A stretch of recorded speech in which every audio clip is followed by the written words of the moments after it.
अच्छा जी, वो कैमरा दरमियान में गिर गया था, पर किस्मत ये अच्छी थी कि कैमरा टूटा नहीं है। अच्छा, मैं बात कर रहा था कि ग्रेना में जो हमने non cyclic electron transport chain पढ़ा है, उसमें हमारे पास दो चीज़ें आई हैं, ATPs और NADPH2। अब आप मेरी बात गौर से सुने, this is the product of cyclic only, and NADPH2 and ATPs ये दोनों प्रोड्यूस होते हैं नॉन साइक्लिक में। अभी जब हम यहां पे डार्क रिएक्शन पढ़ेंगे तो आपको यह पता चल जाएगा कि सिर्फ साइक्लिक से डार्क रिएक्शन की रिक्वायरमेंट पूरी नहीं होती। यानी डार्क रिएक्शन अगर होना है और फूड ग्लूकोज अगर बनेगा तो इसमें सिर्फ साइक्लिक जो है वो इनफ नहीं है। प्रोसेस हमने कौन सा करना है, non cyclic electron transport chain जो है इसका होना यहां पे इंतहाई जरूरी है। अब बिल्कुल गौर से मेरी तरफ देखते जाएं और डार्क रिएक्शन को पढ़ते हैं, और इसके लिए ये ATPs और NADPH2 यहां से हम उठाएंगे। So the very first important thing, जब आप स्ट्रोमा में आते हैं तो स्ट्रोमा में ऑलरेडी एक मॉलिक्यूल प्रेजेंट होता है जिसको कहा जाता है राइबुलोज बाइफॉस्फेट। अक्सर स्टूडेंट्स को इन टॉपिक्स में मसले होते हैं, स्पेशली इसमें, तो आप बिल्कुल गौर से देखते जाओ और मेरे साथ साथ चलें। याद रखें कि इस राइबुलोज बाइफॉस्फेट में 5 कार्बन होते हैं और एक रिएक्शन के लिए आपको रिक्वायर्ड है 3 राइबुलोज बाइफॉस्फेट। ठीक है बात। दूसरी बात, यहां एनवायरनमेंट से आएगा कार्बन डाइऑक्साइड, एनवायरनमेंट से आएगा कार्बन डाइऑक्साइड। कितने कार्बन डाइऑक्साइड? एक रिएक्शन के लिए 3 कार्बन डाइऑक्साइड। क्यों? क्योंकि हमारे पास राइबुलोज बाइफॉस्फेट भी कितने हैं? 3 है। अब गौर से देखिए मेरी तरफ, ये राइबुलोज बाइफॉस्फेट और ये कार्बन डाइऑक्साइड कंबाइन होंगे in the presence of an enzyme, and that enzyme is called Rubisco। आपको पता होना चाहिए कि Rubisco can act as both carboxylase as well as oxygenase। बहुत सिंपल है। अगर कहीं पे MCQs के लिए इंपॉर्टेंट है, अगर कहीं पे राइबुलोज बाइफॉस्फेट इसके साथ कार्बन डाइऑक्साइड कंबाइन हो रहा है, so this Rubisco will act as carboxylase। और अगर कहीं पे राइबुलोज बाइफॉस्फेट के साथ ऑक्सीजन कंबाइन हो रहा है, फिर भी एंजाइम Rubisco ही होगा, but then this Rubisco will act as oxygenase। Clear हो गई बात। तो 5 कार्बन ये है, 1 कार्बन ये है, इससे यहां जो मॉलिक्यूल बनेगा हमारे पास वो असल में होता है एक 6 कार्बन का मॉलिक्यूल। बट ये याद रखें, ये 6 कार्बन मॉलिक्यूल अनस्टेबल है। क्या है? अनस्टेबल है। तो जब एक मॉलिक्यूल अनस्टेबल होगा तो उसको स्टेबल बनाने के लिए उसमें चेंजेस करने होते हैं। मेरी बात गौर से सुन लें, 3 राइबुलोज बाइफॉस्फेट है, 3 कार्बन डाइऑक्साइड है, इसमें 5 कार्बन है, इसमें 1 कार्बन है। जब ये कंबाइन होंगे तो ये 6 कार्बन के मॉलिक्यूल भी तो 3 होंगे ना। तो we have now 3 molecule of 6 carbons, each molecule contain 6 carbons. यहां पे जो फर्स्ट प्रोडक्ट है वो 6 कार्बन का है, बट जो फर्स्ट स्टेबल प्रोडक्ट होगा जिसको PGA कहा जाता है, ये 3 कार्बन का होगा। जरा मेरी बात गौर से सुने। अगर आपसे MCQs में पूछा जाए कि the first product of dark reaction is, so that is a 6 carbon molecule, but अगर आपसे पूछा जाए कि the first stable product, तो वो 3 कार्बन का मॉलिक्यूल है और इसको क्या कहा जाता है? PGA। इधर एक स्टेप समझ लें, ये कितने मॉलिक्यूल्स हैं? 3 मॉलिक्यूल है, हर एक में 6 कार्बन है। अब 6 कार्बन वाले से मैं बना रहा हूं 3 कार्बन का मॉलिक्यूल। बिल्कुल गौर से जरा मेरी तरफ देखें और इस चीज को सीखें आप। ये देखें, इस वक्त आपके पास ये 6 कार्बन्स हैं। बिल्कुल गौर से मेरी तरफ देखें, ये कितने हैं? 6 कार्बन्स हैं। ये वाला 6 कार्बन का मॉलिक्यूल है, ये 6 कार्बन का एक मॉलिक्यूल है। मैं इसको स्टेबल बनाने के लिए स्प्लिट कर रहा हूं। अब इसमें भी 3 कार्बन, इसमें भी, तो एक मॉलिक्यूल से कितने बन गए? 2 बन गए। एक मॉलिक्यूल से दो बन गए। जब एक से दो बनेंगे तो तीन मॉलिक्यूल से कितने बन जाते हैं? तीन मॉलिक्यूल से 6 बन जाते हैं। सो इधर हमारे पास 6 PGA होंगे। PGA स्टैंड फॉर फॉस्फोग्लाइसरल्डिहाइड, फॉस्फोग्लाइसरल्डिहाइड, और इसको आप 3-फॉस्फोग्लाइसरल्डिहाइड कह सकते हैं because the position of phosphate is carbon number 3। यहां तक तो बात क्लियर हो गई है। The first stable product is PGA। And now अब हम क्या करेंगे, इस PGA को अब कन्वर्ट करना है किस चीज में, बट इसमें चेंजेस क्या आएंगे, गौर करें मेरी बात की तरफ। यहां से हम ATPs ऐड करेंगे। ATP enter into the reaction and leave as ADP। बहुत सिंपल है, ATP रिएक्शन में इंटर हुआ और ADP के फॉर्म में निकल गया, तो सिंपल है, फॉस्फेट PGA में ऐड हो गया। जब फॉस्फेट PGA में ऐड हुआ तो अब इस मॉलिक्यूल का नाम बन जाएगा 1,3 बाय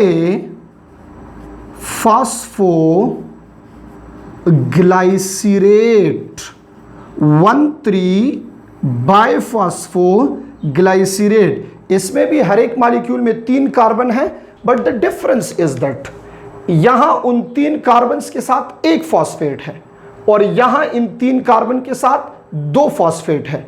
यहां फॉस्फेट कार्बन नंबर 3 पे है, यहां एक फॉस्फेट कार्बन 1 पे और दूसरा कार्बन नंबर 3 पे। This 1,3 show position of phosphate. अच्छा, इधर कितने ATPs रिक्वायर्ड होंगे, तो 6 ATPs रिक्वायर्ड होंगे। और ये ATPs कहां से आएंगे, ये ATPs यहां से आते हैं लाइट रिएक्शन के non cyclic and cyclic electron transport chain. This is the source of ATPs। यहां तक तो बात क्लियर हो गई है। जब 6 ATP होंगे तो 6 ADP बाहर निकलेंगे एंड 1,3 बाय फॉस्फोग्लाइसरेट मॉलिक्यूल भी 6 होंगे। सारे मॉलिक्यूल 6 आ रहे हैं। चलें जी, in the very next step which is very important, इस स्टेप में क्या होगा, दिस 1,3 बाय फॉस्फोग्लाइसरेट इसके साथ ऐसे होगा कि इससे एक इनऑर्गेनिक फॉस्फेट निकल जाएगा। एक मॉलिक्यूल से एक फॉस्फेट निकलेगा और याद रखिए वो भी निकलेगा कार्बन नंबर 1 से। ठीक है, जब फॉस्फेट निकल जाए तो यहां से NADPH2 this will enter into the reaction and will leave as NADP। तो डिफरेंस क्या आई, इसका हाइड्रोजन यहां ऐड हो गया ना, तो this is the process of reduction. आगे स्टेप्स की तरफ आते हैं। जब हाइड्रोजन ऐड होगा so the molecule is now called G3P, glyceraldehyde 3 phosphate. Question ये है कि ये तो 6 है हमारे पास, तो ये भी 6 होंगे, तो ये फॉस्फेट भी 6 निकलेंगे, यहां से NADPH2 भी 6 रिक्वायर्ड होंगे और NADP भी 6 निकलेंगे। ये NADPH2 कहां से आए, source of NADPH2 is non cyclic electron transport chain. Point two remember, अगर आपके पास सिर्फ ये साइक्लिक हुआ और नॉन साइक्लिक ना हुआ तो क्या डार्क रिएक्शन पॉसिबल है? नो, पॉसिबल नहीं है। Reason, dark reaction required NADPH2 for reduction और NADPH2 साइक्लिक में प्रोड्यूस नहीं होता। इसलिए अगर क्वेश्चन आ जाए कि डार्क रिएक्शन करने के लिए कौन सा जो हमारे पास लाइट रिएक्शन का प्रोसेस है वो रिक्वायर्ड है, साइक्लिक या नॉन साइक्लिक, तो डार्क रिएक्शन को करने के लिए नॉन साइक्लिक ने जरूर होना है, क्योंकि सिर्फ साइक्लिक से रिक्वायरमेंट पूरी नहीं होगी। अब G3P ग्लाइसरल्डिहाइड 3 फॉस्फेट। बहुत स्टूडेंट समझते हैं कि इस 3 का मतलब है 3 phosphate. No, this 3 show position of phosphate. इस 3 का मतलब पोजीशन ऑफ फॉस्फेट है कि ये फॉस्फेट कार्बन नंबर 3 पे लगा है। ठीक हो गई ये बात। अब ये G3P 6 मॉलिक्यूल है, इन G3Ps में से एक G3P रिएक्शन से बाहर निकल आएगा और जब ये एक G3P निकल आए तो इधर हमारे पास कितने G3P रह जाएंगे? हमारे पास रह जाएंगे 5 G3P मॉलिक्यूल। कितने रह जाएंगे? 5 G3P मॉलिक्यूल इसमें रह गए हैं। बिल्कुल गौर से जरा देखिए मेरी तरफ, 6 G3P थे, एक बाहर निकल गया है। ये एक G3P बाहर क्यों निकला है? ये G3P आपसे पूछ रहा है मुझे क्यों निकाला, तो फिर आप इसको क्या जवाब देंगे? मुझे क्यों निकाला का जवाब तो होता है ना। तो G3P is actually half glucose. G3P में 3 कार्बन है ना। जब दोबारा ये साइकिल होगा तो एक और G3P निकलेगा और फिर दोनों G3P कंबाइन होंगे, इससे फॉस्फेट निकल जाएंगे और इससे ग्लूकोज बन जाएगा। वो आगे करते हैं। Now we have 5 G3P molecule. अब जरा गौर से देखें, वेरी इंपॉर्टेंट स्टेप। इधर 5 कार्बन एक मॉलिक्यूल में और नंबर ऑफ मॉलिक्यूल 3, तो 3 multiply by 5 15, total number of carbon are 15। इधर एक मॉलिक्यूल में 3 कार्बन है बट नंबर ऑफ मॉलिक्यूल 5 है, तो यहां भी तो 15 कार्बन हुए। सिर्फ इन 5 मॉलिक्यूल से हमने ये 3 मॉलिक्यूल बनाने हैं। इन 5 मॉलिक्यूल से ये 3 मॉलिक्यूल हमने बनाने हैं। तो बिल्कुल गौर से देखते जाए मेरी तरफ। ये G3P जो है, G3P, इसको हम रीजनरेट करेंगे इस राइबुलोज बाइफॉस्फेट में। ये कैसे होगा? जब आप यहां लाइट रिएक्शन के ATPs को फिर यूज करेंगे तो कितने ATP यहां ऐड करने होंगे जिसका फॉस्फेट रिएक्शन में ऐड हो जाए। तो इसमें हमने 3 ATP यूज कर रहे हैं। 3 ATP inter into the reaction, leave S 3 ATP, phosphate इसके साथ लग जाएंगे। तो देखें, राइबुलोज बाइफॉस्फेट, इसमें 2 फॉस्फेट होते हैं और G3P में 1 फॉस्फेट है और ये 3 doesn't show number, it 3 show, this 3 show position of carbon, position of phosphate in molecule. तो ये कार्बन नंबर 3 के ऊपर होता है। ये डार्क रिएक्शन ये आपका पूरा हो गया।